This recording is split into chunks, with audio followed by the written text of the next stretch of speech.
Entebbe, titled 7 Days in Entebbe in the U.S., is a 2018 action thriller film directed by Jose Padilla and written by Gregory Burke. The film recounts the story of Operation Entebbe, a 1976 counter-terrorist hostage rescue operation. The film stars Rosamund Pike and Daniel Bruhl. It was released in the United States on the 16th of March 2018 and in the United Kingdom on the 11th of May 2018. Plot: Air France Flight 139 from Tel Aviv to Paris is hijacked by German and Palestinian terrorists in June 1976 after a stopover in Athens.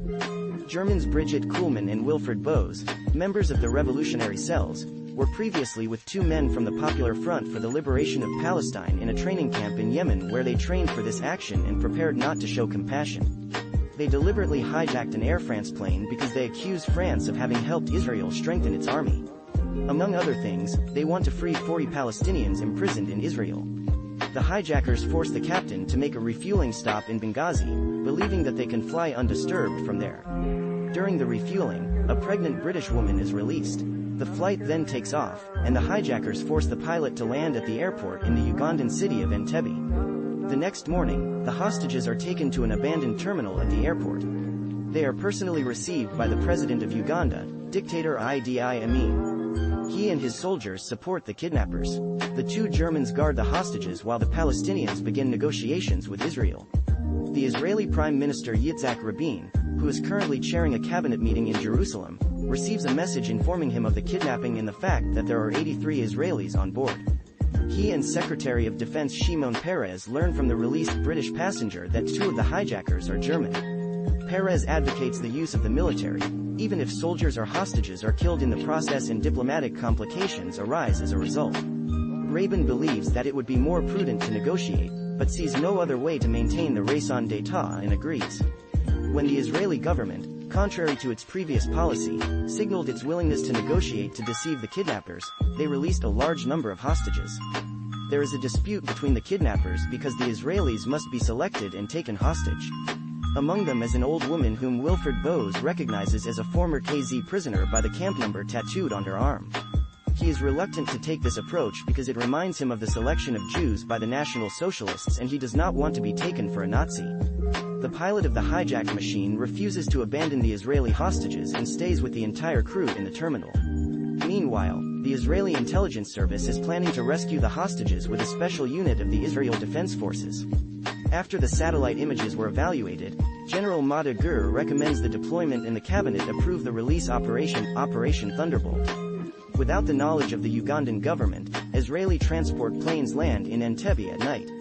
The task force approaches the terminal in a black limousine disguised as Idi Amin's state car. The soldiers storm the building, engage in a shootout with the Ugandan soldiers, and shoot all the kidnappers. 4 hostages die and 102 are freed.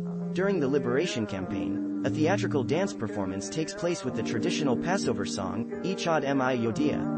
Among the dancers is the girlfriend of the soldier Ziv Hirsch, who at this very moment in Entebbe is risking his life for the liberation of his compatriots.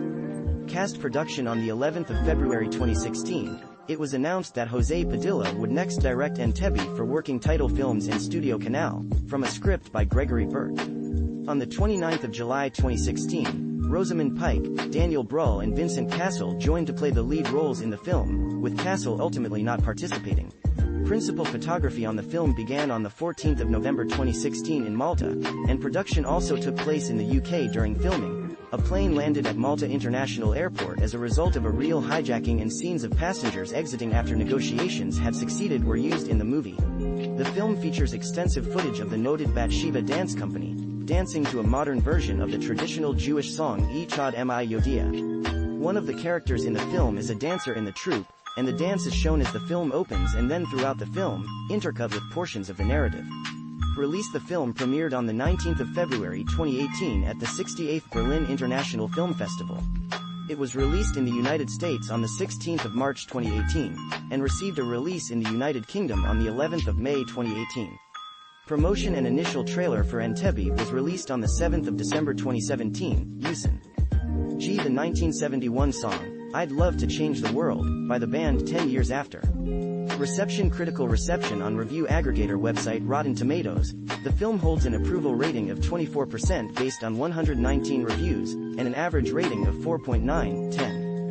The website's critical consensus reads, 7 Days in Entebbe has a worthy story to tell, but loses sight of its most compelling elements in a dull dramatization of riveting real-life events. On Metacritic, the film has a weighted average score of 49 out of 100, based on 29 critics, indicating mixed or average reviews. David Ehrlich of IndieWire gave the film a C, and called it competent but pointless, saying, "When all the dust settles, we're left right where we started, and with nothing to show for it but a fleeting reminder that peace is impossible without negotiation. It's a lesson that history has failed to teach us, filtered through a movie that doesn't understand why."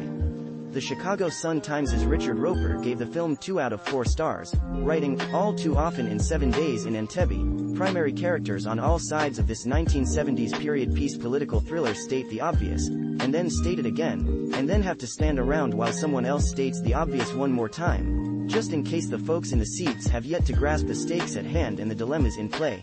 Lyle Leibovitz of Tablet criticized the film's downplaying of violence, such as the final raid being shot in infuriating slow motion and cross-cut with a modern dance performance, writing that the lack of violence eliminates the possibility of catharsis, and renders the film a vapid and vacuous statement. Historical accuracy: the film puts Yonatan Netanyahu's death much earlier in the raid than in the Netanyahu family's version of events. Director Padilla said that this placement was based on interviews with participants in the raid. Although the production had commissioned British historian Saul David's 2015 study Operation Thunderbolt as a guide, the director opted to subordinate historical accuracy to dramatic effect in a number of scenes. Most notably, the division of the hostages and the Air France crew staying with the hostages are presented in a way that contradicts eyewitness accounts gathered by David.